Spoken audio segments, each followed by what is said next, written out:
उत्तर प्रदेश के अयोध्या के राम मंदिर में रामलला की प्राण प्रतिष्ठा के बाद आई पहली दिवाली को भव्य रूप से मनाने की तैयारी पूरी कर ली गई है। उत्तर प्रदेश के अयोध्या में कुछ महीनों पहले ही रामलला की प्राण प्रतिष्ठा हुई है, जिसके बाद पहले दीपावली उत्सव को उत्सव नहीं पर महोत्सव के रूप में मनाने की तैयारियां पूरी कर ली गई है। राम मंदिर में प्राण प्रतिष्ठा के बाद इस साल का पर्व बेहद विशेष होने वाला है। प्रशासन से लेकर साधु संत और स्थानीय लोग हर कोई इस ऐतिहासिक अवसर को भव्य बनाने की तैयारी में जुटा है। अयोध्या में दियों से सरयू के घाट को सजाने की योजना है, जिससे पूरा शहर रोशनी से जगमगाएगा। इसके साथ ही जगह जगह रंगोली, विशेष सजावट और सांस्कृतिक कार्यक्रमों का आयोजन भी किया गया है। ये दीप उत्सव की तैयारी चल रही है लाइटिंग की। ये लाइटिंग की गिनती नहीं है, मगर एक नाप दिया गया 18 मीटर पे लगाने, जाकर साकेत पेट्रोल पंप से लता मंगेशकर चौराहा तक। इसमें दीपक लगेगा, इसमें दीपक बने हुए हैं। एक दिवाली के हिसाब से दीपक का वो दिया गया है। तैयारी सर तो यहाँ बहुत भव्य चल रही है और हर जगह लाइट की व्यवस्था चल रही है, तो सफाई की भी चल रही है। आने वाला समय जो दीपावली आ रहे हैं, तो अभी ये लगता है कि और भव्य हमको दिखने को मिलेगा और कार्यक्रम में कमी कहीं पर नहीं है। सब अपने अपने कार्य में जुड़े हुए हैं। जो जैसा कार्य पाए हैं वो अपने काम में अडिग है, उसमें कोई वो नहीं है। और ये लगता है कि अयोध्या नगरी की 2024 में 22 जनवरी को जो स्थापना हुआ है, वो उससे जैसे स्थापना न कभी हुआ न होगा। और अभी वर्तमान में जो समय चल रहा है वो बहुत अच्छा चल रहा है। हमको तो देखने में यही मिलता है, जो कोई आता है तो वही वाहवाही करता है। सिर्फ स्थानीय लोग ही नहीं बल्कि देश विदेश से भी श्रद्धालु इस खास अवसर पर अयोध्या पहुंच रहे हैं। यहाँ लोगों का उत्साह देखते ही बन रहा है। इस मौके पर साधु संतों का कहना है कि रामलला की प्राण प्रतिष्ठा के बाद अयोध्या में इस साल दीपोत्सव का आयोजन ऐतिहासिक होगा और ये पूरे देश के लिए एक भावुक और पावन अवसर है। इस मौके पर अयोध्या प्रशासन द्वारा भी चाक चौबंद तैयारियों को अंजाम दिया जा रहा है। देखिए, यह रामलला के दिव्य मंदिर की स्थापना के उपरांत यह अयोध्या का प्रथम दीपोत्सव है। दीपोत्सव को लेके अयोध्या में भगवान राम के आगमन पर ही यह पर्व मनाया जाता है पूरे विश्व में।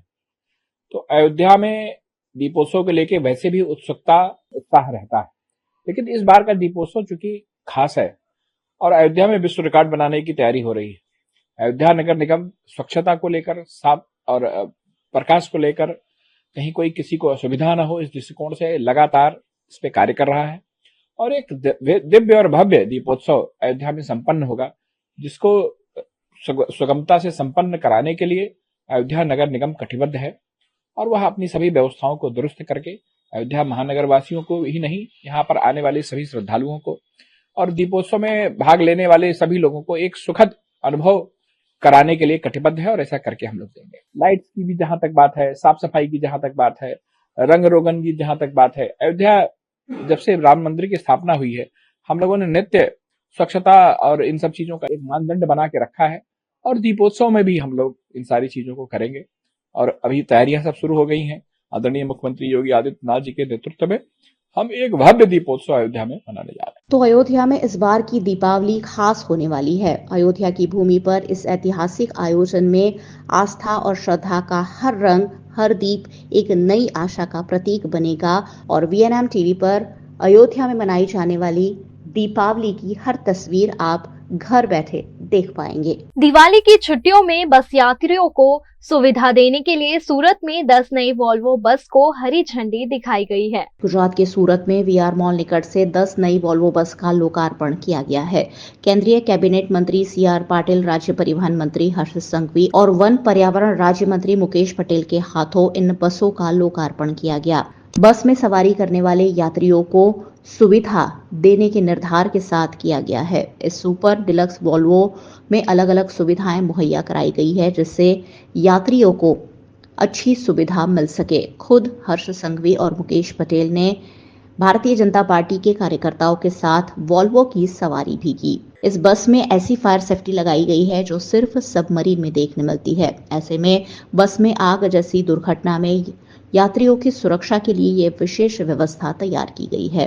साथ ही टीवी समेत की प्रॉपर सिटिंग व्यवस्था की डिजाइन इस बस में बनाई गई है।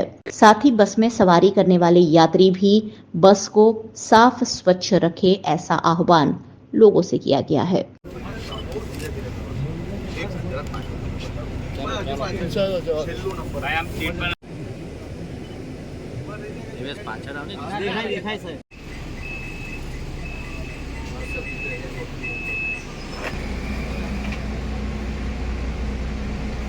हे એમના માધ્યમથી પણ ખૂબ સારી રીતે પ્રચાર અને પ્રસાર થઈ શકે છે। दिवाली के त्योहार के मद्देनजर सूरत के रेलवे स्टेशनों पर भी लोगों की भारी भीड़ देखने मिल रही है। लगातार रेलवे स्टेशन से परप्रांतीय अपने अपने वतन लौट रहे हैं। हजारों की संख्या में परप्रांतियों के रेलवे स्टेशन पर उमड़ पड़ने से रेलवे स्टेशन पर अफरा तफरी का माहौल देखने मिला। उधना रेलवे स्टेशन पर भी परप्रांतियों की रवानगी के लिए विशेष ट्रेन का इंतजाम रेलवे विभाग द्वारा किया गया है।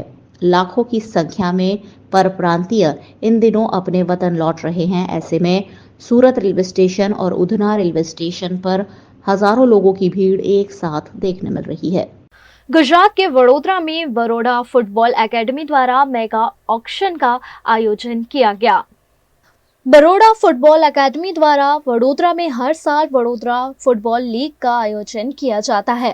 लगातार 3 साल की सफलता के बाद सीजन 4 का आयोजन किया गया है। गुजरात के एकमात्र प्रोफेशनल टूर्नामेंट में 300 से ज्यादा प्लेयर्स का ऑक्शन किया गया।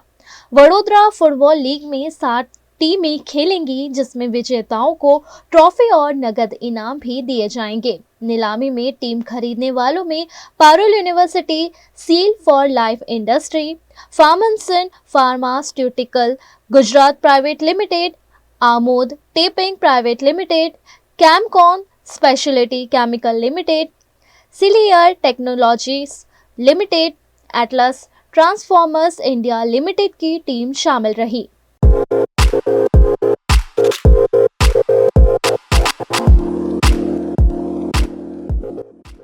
ये जो बड़ौदा फुटबॉल लीग सीजन 4 का जो आयोजन किया गया है, कोविड के टाइम में काफ़ी बच्चों को स्पोर्ट्स में और पेरेंट्स को ऐसा लगता था कि स्पोर्ट्स में कोई भी पैसा नहीं है, क्योंकि काफ़ी बच्चे जो थे वो मिडिल क्लास और ट्राइबल बच्चे थे जो फुटबॉल को गेम को चूज़ किया था।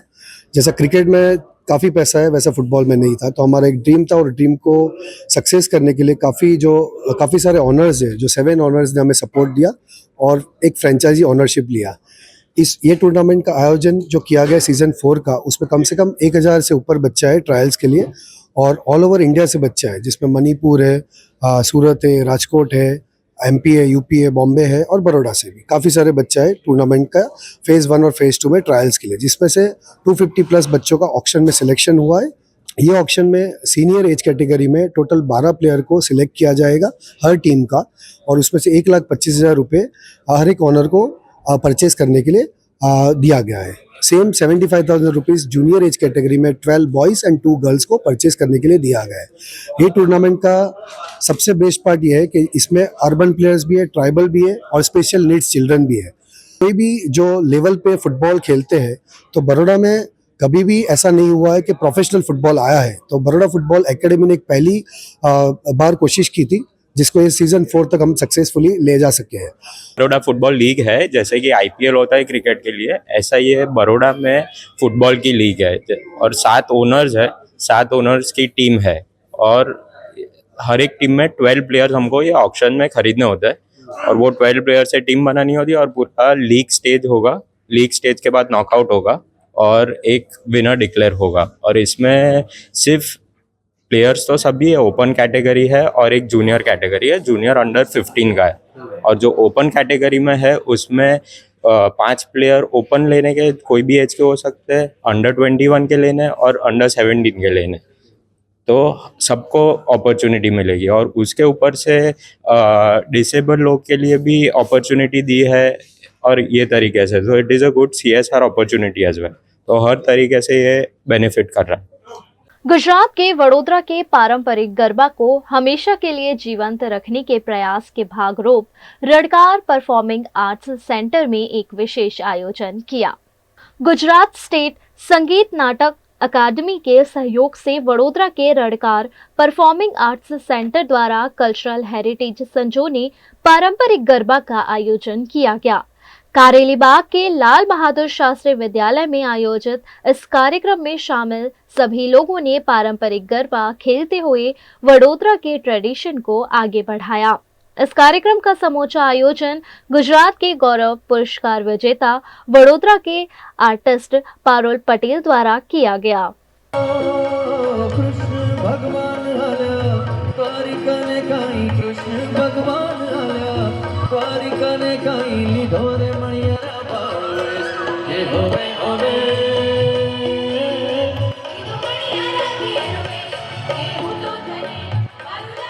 संगीत नाटक एकेडमी की ओर से मुझे ये प्रोजेक्ट दिया कि आप कुछ प्रेजेंटेशन कीजिए। उन्होंने मुझे कुछ भी करने को बोला था, एनीथिंग आई कैन डू, कि मैं फोक डांस भी कर सकती थी, कुछ भी कर सकती थी। मगर जब बड़ौदा को अमृत गरबा का एक टाइटल मिला है यूनेस्को से, तो मैंने सोचा कि भातीगढ़ गरबा हमारी जो सांस्कृतिक धरोहर है, अलग अलग तरीके से गरबे होते हैं, जो पाश्चात्य होते हैं अभी और पहले के होते हैं, वो सब मिला के कैसे होते हैं, ये प्रेजेंटेशन करने का मैंने सोचा।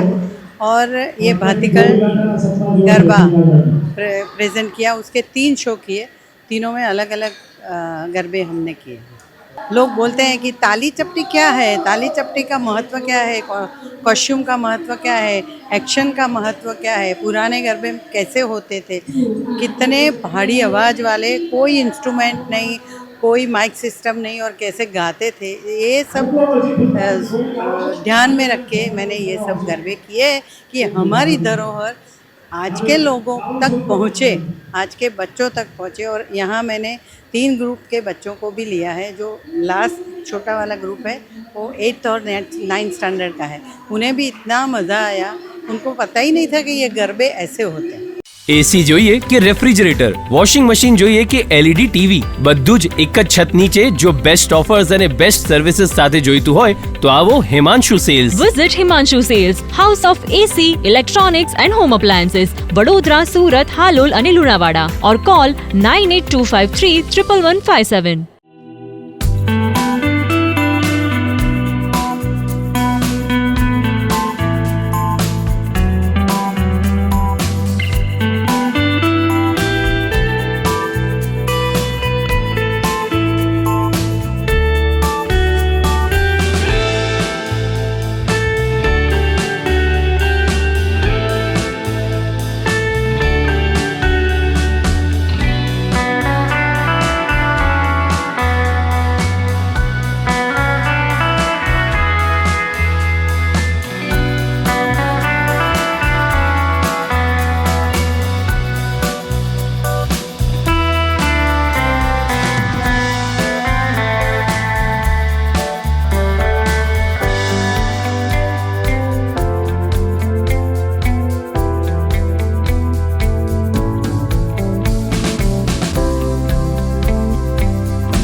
हमें लड़की पसंद है। कुंडली भी मिलती है भैया, काफी हॉट है।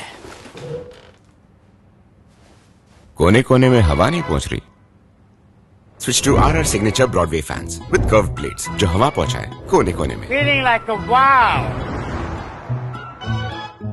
RR सिग्नेचर फैंस, आपके काम की बात।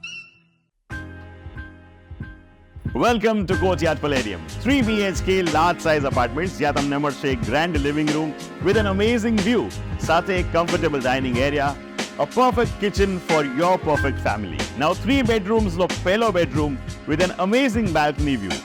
સાથે the second bedroom which is very comfortable, very cozy and has ample of sunlight. And now for the third and the master bedroom of this house. This is so amazing, so grand and so beautiful. Best વાત આ apartments ની એ છે કે અહીંયા તમને મળે છે walk through balcony. So now I'll see you in the living room. Let's go. This is amazing, right? Courtyard Palladium, 3 BHK large apartments near Earth Infinity in Bhaili. Don't forget to visit.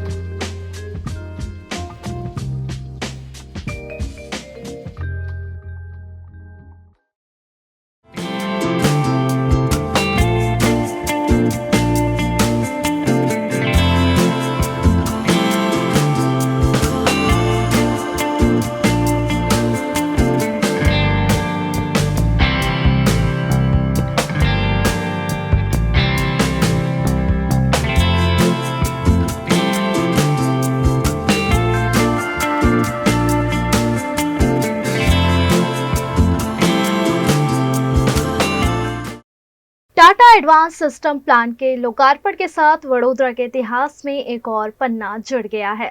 Bharat के प्रधानमंत्री नरेंद्र मोदी और Spain के प्रधानमंत्री Pedro साnchez आज वडोदरा आए। सबसे पहले मोदी और साnchez ने वडोदरा एयरपोर्ट से टाटा के प्लांट तक करीब 3.25 किलोमीटर का रोड शो किया।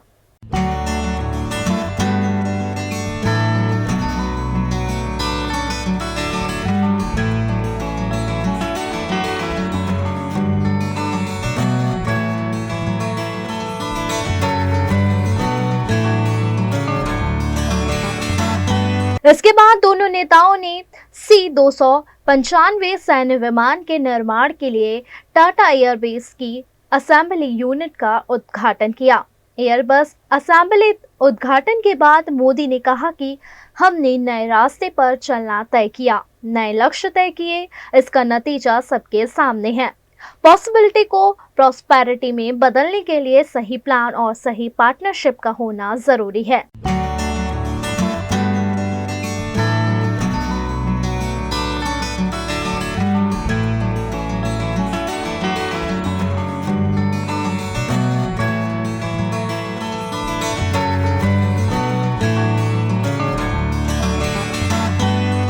मेरे मित्र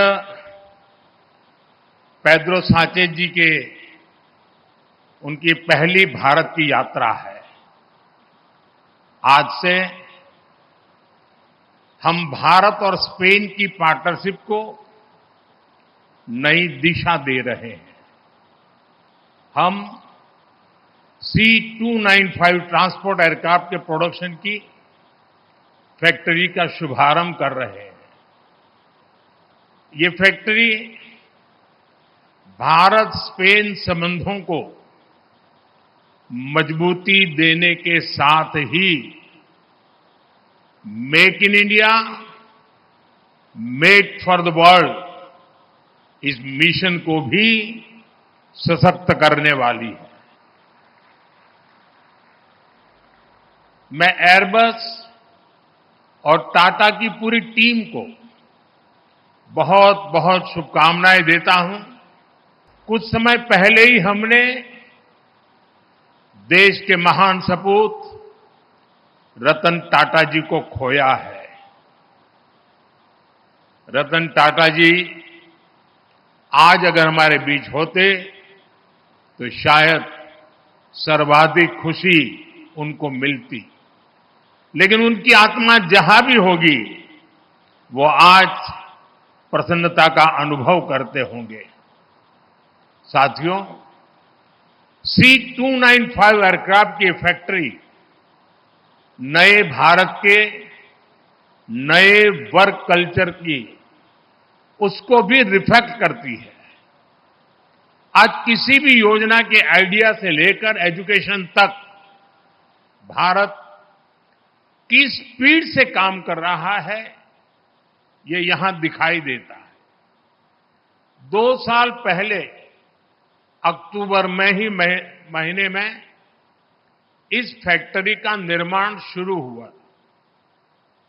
आज अक्टूबर महीने में ही ये फैक्ट्री अब एयरक्राफ्ट के प्रोडक्शन के लिए तैयार है। मेरा हमेशा से ये फोकस रहा है कि प्लानिंग और एग्जीक्यूशन में अनावश्यक देरी न हो। जब मैं गुजरात का सीएम था तब यहीं वडोदरा में ही बॉम्बार्डियर ट्रेन कोच बनाने के लिए फैक्ट्री लगाने का फैसला हुआ था। इस फैक्ट्री को भी रिकॉर्ड समय के भीतर ही प्रोडक्शन के लिए तैयार किया गया था। आज इस फैक्ट्री में बने मेट्रो कोच हम दूसरे देशों को भी एक्सपोर्ट कर रहे हैं। मुझे पूरा विश्वास है कि भविष्य में इस एयरक्राफ्ट फैक्ट्री में बने विमान दूसरे देशों को भी एक्सपोर्ट किए जाएंगे। स्पेन के किसी पीएम का यह 18 साल बाद भारत का दौरा है। इसके पहले जुलाई 2006 में स्पेन के तत्कालीन प्रधानमंत्री जोस लुइस ने भारत की यात्रा की थी। गुजरात के वडोदरा शहर आए स्पेन के प्रधानमंत्री पेड्रो साचेस के लिए दुनिया के सबसे बड़े महल लक्ष्मी विलास पैलेस में भोजन का आयोजन किया गया। देश के प्रधानमंत्री नरेंद्र मोदी और स्पेन के प्रधानमंत्री पेड्रो साचेस ने आज सुबह 9:30 बजे एयरपोर्ट सर्कल से रोड शो में शिरकत की। रोड शो के जरिए टाटा एडवांस सिस्टम लिमिटेड के कैंपस में पहुंचकर C-295 एयरक्राफ्ट असेंबली लाइन परिसर का उद्घाटन किया और वहां से प्रधानमंत्री मोदी और पेड्रो साचेस एक ही कार में सवार होकर वडोदरा के ऐतिहासिक लक्ष्मी विलास पैलेस पहुंचे, जहां उन्होंने लक्ष्मी विलास पैलेस के दरबार हॉल में दोनों प्रधानमंत्री के बीच MOU किया। साथ ही विदेश मंत्री एस जयशंकर, रक्षा मंत्री राजनाथ सिंह समेत के केंद्रीय मंत्रियों के डेलीगेशन और स्पेन के डेलीगेशन की उपस्थिति में द्विपक्षीय वार्ता की गई। इस दौरान प्रधानमंत्री नरेंद्र मोदी ने विदेशी डेलीगेशन का धन्यवाद अदा किया। भारत में आपका और आपके डेलीगेशन का हार्दिक स्वागत है। एक्सेलेंसी, आपकी पहली भारत यात्रा है। पिछले वर्ष नई दिल्ली में G20 समिट में हम सब ने आपकी कमी महसूस की। मुझे बहुत खुशी है कि भारत में दीपावली के त्योहार के समय मुझे आपका स्वागत करने का अवसर मिल रहा है और मैं उस वडोदरा में आपका स्वागत कर रहा हूं जिसने मुझे पहली बार मेंबर ऑफ पार्लियामेंट बनाया था और बाद में मैं प्रधानमंत्री बना, तो मेरी ये कॉन्स्टिट्यूंसी रही प्रारंभ में। ये और भी विशेष है कि आप मेरे होम स्टेट गुजरात आए हैं। सिर्फ इसलिए नहीं कि ये मेरा होम स्टेट है, बल्कि इसलिए कि गुजरात त्योहार और उत्सव की धरती माना जाता है। दीपावली प्रकाश, उत्साह, उल्लास, ऊर्जा और नए प्रारंभ का प्रतीक है। उसी प्रकार आपकी इस यात्रा से हमारे संबंधों में एक नई ऊर्जा और उत्साह का संचार हुआ है। आज C-295 प्लांट के उद्घाटन के साथ साझेदारी के एक नए अध्याय की शुरुआत भी हुई है। एक्सेलेंसी, हमारी साझेदारी सदियों पुरानी है। लोकतंत्र और रूल ऑफ लॉ जैसी वैल्यूज में साझा विश्वास हम दोनों को जोड़ता है। Economy, defence, pharma, IT, science and technology, renewable energy जैसे कई क्षेत्रों में हमारा मजबूत सहयोग है और हम दोनों वैश्विक शांति, समृद्धि और सहयोग पर बल देते हैं। Excellency, people to people contact हमारे संबंधों का मजबूत नींव प्रदान करता है। भारतीय युवा टैलेंट स्पेन के ग्रीन और डिजिटल ट्रांजिशन गोल्स में योगदान दे रहा है। लोगों के बीच बढ़ते हुए संबंधों को देखते हुए इस वर्ष स्पेन के बार्सिलोना में भारत ने नया कॉन्सुलेट खोला है। बेंगलुरु में स्पेन के नए कॉन्सुलेट खोलने के आपके निर्णय का हम स्वागत करते हैं। मुझे विश्वास है कि आज की हमारी वार्ता हमारी साझेदारी को और अधिक डायनेमिक और बहुमुखी बनाने में योगदान देगी। एक बार फिर से आपका और आपके डेलीगेशन का हृदय से स्वागत करता हूं। Thank you very much, Prime Minister Modi. I would like to thank you for your kind hospitality and congratulate you on your recent re-election as Prime Minister. It is an honor for me and also for the Spanish delegation to be in India. I am certain that this visit will strengthen our bilateral relations and will honor the weight and influence that both India and Spain have in the world. A voice and influence that multiplies when our countries work together. I'm also pleased that today we are endorsing an ambitious joint declaration framing the various areas of our collaboration. We celebrate the signing of several agreements in the fields of investment, railways, customs, cultural exchanges, and we look forward to expanding the list soon to reflect the richness and depth of our ties. There is no doubt, my dear friend, that our cooperation will continue to grow across many other areas, and even more in view of the celebration of the Spain-India Year for Culture, Tourism and Artificial Intelligence in 2026. Our countries complement each other.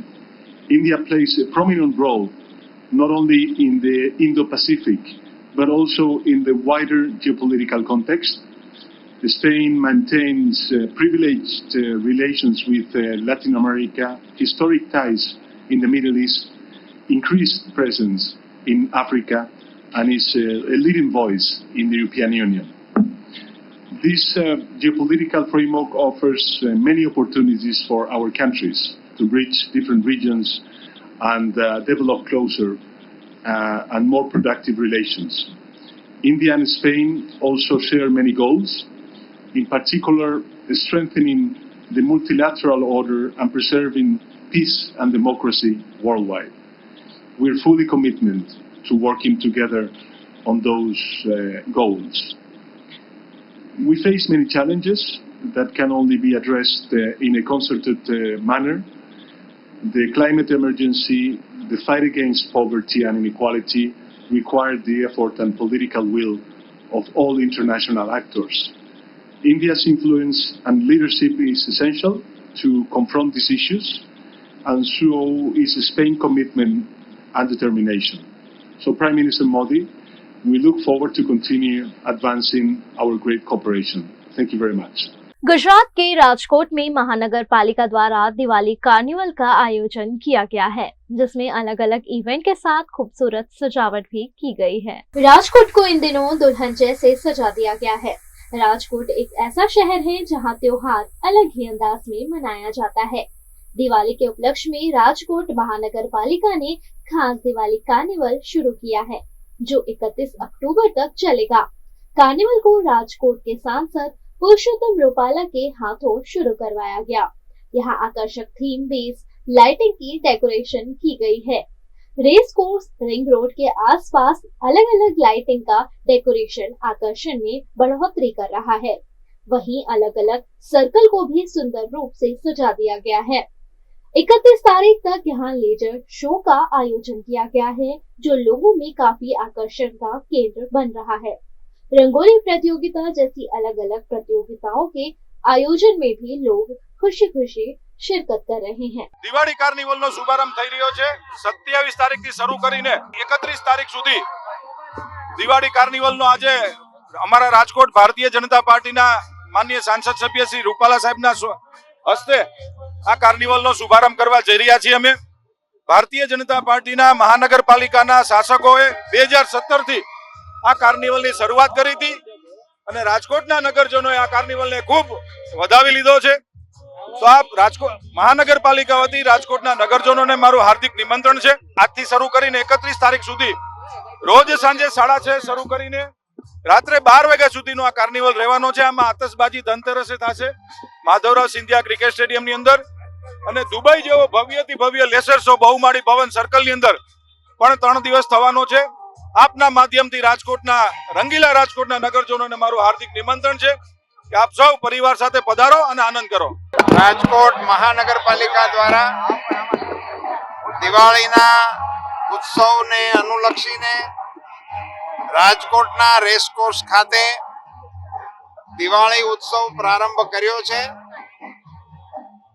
Diwali એટલે પ્રકાશનું પર્વ, દિવાળી એટલે રંગોળીનું પર્વ, દિવાળી એટલે ફટાકડાનું પર્વ, દિવાળી એટલે પ્રેમથી એકબીજાને મળી અને નવા વર્ષની શુભકામનાઓ આપવા માટેનું પર્વ. આવા આનંદના પર્વમાં, ઉત્સાહના પર્વમાં મહાનગરપાલિકા પણ રાજકોટ વાસીઓની સાથે જોડાય અને એક મહાનગરપાલિકા તરીકે મહાનગરને ઉત્સવનું માહોલ આપવાનો એક પ્રયાસ કરી રહ્યું છે. એને હું અભિનંદન આપું છું, એને ધન્યવાદ પાઠવું છું. અને એક પ્રકારે રાજકોટ મહાનગરપાલિકાની ટીમ દ્વારા સમગ્ર રાજકોટ નગરને સુશોભિત કરી, રંગોળીઓ પૂરી, કાર્યક્રમો દ્વારા, દીપોત્સવ દ્વારા સુશોભિત કરવા માટેના જે પ્રયાસો કર્યા છે એને પણ હું આવકારું છું. રાજકોટની અંદર આજના આ કાર્યક્રમનો સાક્ષી રાજકોટના સાંસદ તરીકે મહાનગરપાલિકાએ મને પણ બનાવ્યો, એ માટે એમનો આભાર પણ માનું. गुजरात के प्रधानमंत्री नरेंद्र मोदी आज वडोदरा के साथ साथ अमरेली दौरे पर भी रहे। गुजरात के अमरेली में नरेंद्र मोदी के आगमन से पहले हजारों लोग उनके स्वागत के लिए उमड़ पड़े। देश के प्रधानमंत्री नरेंद्र मोदी के हाथों यहाँ लाठी में भारत माता सरोवर का लोकार्पण किया गया। साथ ही 4,800 करोड़ रुपए के विभिन्न विकास प्रकल्पों का भी भूमि पूजन किया गया। इस मौके पर विधायक महेश कसावाला, कौशिक विकरिया समेत के अग्रणी उपस्थित रहे। साथ ही लोक साहित्यकार, कलाकार राजपा गढ़वी और कलाकार पूनम गुंडलिया ने लोगों को साहित्य रस में भिगो दिया।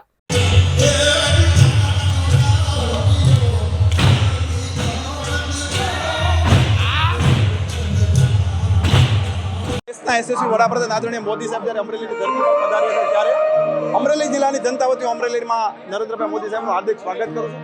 લાઠીની ધીંગી ધરા ઉપર જ્યારે સાહેબ આવતા હોય ત્યારે લાખો કરોડોના વિકાસના કાર્યોના લોકાર્પણ અને ખાતમુહૂર્ત થવાના છે. ખૂબ મોટી ભેટ જ્યારે સમગ્ર ગુજરાતને મળતી હોય ત્યારે અમરેલી જિલ્લામાં એક અવસરનું આંગણું, અમરેલી જિલ્લામાં એક ઉત્સવ જેવો માહોલ જ્યારે જોવા મળી રહ્યો છે ત્યારે ફરી નરેન્દ્રભાઈ મોદી સાહેબને અમરેલીની ધરતી પર હાર્દિક સ્વાગત કરું છું. એક તો આ કલાપીની કવિ કલાપીની ભૂમિ છે, અમરેલી જિલ્લાની વીરોની આ ભૂમિ છે અને દિવાળીના અવસરો છે અને ત્રણેયનો જ્યારે સરવાળો કરીએ ને એની સાથે દેશના પ્રધાનમંત્રી આખા સૌરાષ્ટ્રને 5,000 કરોડ રૂપિયાના વિકાસ કામોની નવા વર્ષની ને દિવાળીની ભેટ આપવા માટે ઉપસ્થિત થયા હોય ત્યારે સૌરાષ્ટ્રની જનતા અને ખાસ કરીને અમરેલી જનતા આજે તમે જ આ દ્રશ્યો જોઈ રહ્યા છો કે કેટલો ઉત્સાહ છે, કેટલો પ્રેમ છે અને એ જ દર્શાવે છે, આ દ્રશ્યો દર્શાવે છે કે દેશના પ્રધાનમંત્રી પ્રત્યે આ જનતાનો કેટલો આદર છે, કેટલો પોતાના નેતૃત્વમાં વિશ્વાસ છે. હું એમ માનું છું કે આનાથી મોટી સાબિતી ન હોઈ શકે. યોગાનું યોગ અમારા મુખ્યમંત્રી શ્રી ભૂપેન્દ્રભાઈ પટેલ, કેન્દ્રના જળ સંપત્તિ મંત્રી અને અમારા પ્રદેશ અધ્યક્ષ આદરણીય CR પાટીલ સાહેબ પણ અહીંયા ઉપસ્થિત છે અને આજે એવા અવસરે દિવાળીના દિવસો શરૂ થયા છે એવા વખતે આ ભેટ સોગાદ આપવા માટે નવા વર્ષની ગણો તો નવા વર્ષની અને દિવાળીની ગણો તો દિવાળીની એ આપવા માટે સ્વયં અહીંયા પધાર્યા છે. અમે એમનું હૃદયપૂર્વક સ્વાગત કરીએ છીએ. અમે એમના ખૂબ ખૂબ આભારી છીએ.